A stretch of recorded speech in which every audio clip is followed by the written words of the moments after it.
আসতাছি আমরা কক্সবাজার, রেডি থেকে তুমি নিলা।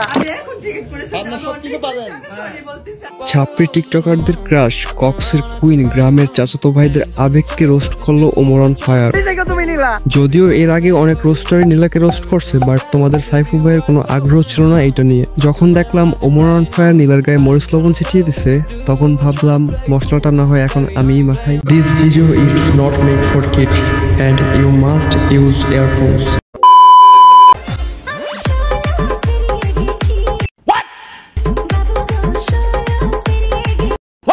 আশা করি মোটামুটি কিছু ধারণা পাইছো। বিষয়টা হলো ও কক্সবাজার একটা বিশেষ বিজনেস করে। কিসের বিজনেস তা তোমরা লিজেন্ডরা অবশ্যই জানো।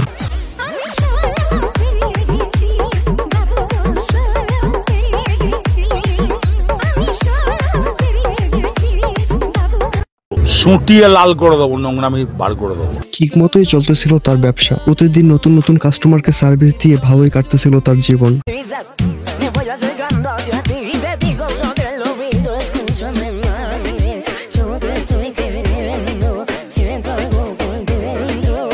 প্রতিদিনের মতোই কাস্টমার খুঁজতে নীলা সাগর পাড়ে ঘুরতেছিল। কিছুক্ষণের মধ্যেই কাস্টমার পেয়ে যায় নীলা, বাট ছেলেটির মনে ছিল অন্য কিছু। ছেলেটি হয়তো ভাবছিল যে টাকাটা নীলাকে না দিয়ে সেই টাকা দিয়ে অন্য কিছু কিনে পিনিকে আকাশে ওড়া যাবে, আর সেই জন্যই নীলার কাছ থেকে সার্ভিস নিয়ে ছেলেটি কর দিয়ে দিল নীলাকে।